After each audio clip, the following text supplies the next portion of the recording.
May tempered glass reco po ba kayo for Infinix Hot 60 Pro Plus if hindi talaga prefer ang hydrogel? So ito hindi pa siya naka-install nakapatong lang siya. So try natin yung touch response. Okay naman. Responsive pa rin naman siya.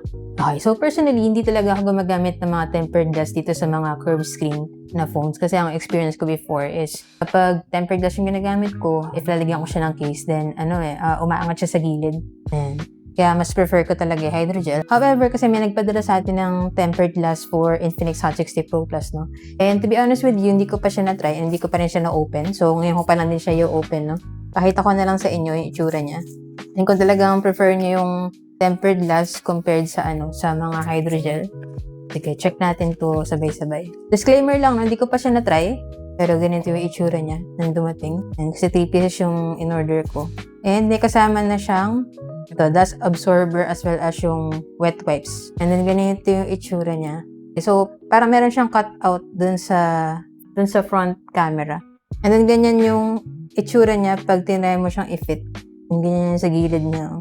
Hindi siya saktong-sakto, no? Hindi siya saktong-sakto dun sa mga edges. Lalo dito sa taas and sa baba. Yan. Pero fit naman siya. Siguro kaya rin hindi siya saktong-sakto kasi para nga maiwasan yung pag-angat. I'm not sure. Kasi hindi ko pa naman din siya na-try. So, I can't really say for sure kung bakit. So, ito hindi pa siya naka-install, nakapatong lang siya. So, try natin yung touch response. Okay naman. Yan, try natin yung fingerprint. Kasi meron pa rin ito nakapatong na hydrogel So, ang experience ko kasi gumana naman siya. Mismatch. And gumagana naman siya, however, may times na nagmi-mismatch siya, no? Siguro depende sa pagkakalapat ng ng fingerprint. Gumagana na may fingerprint niya.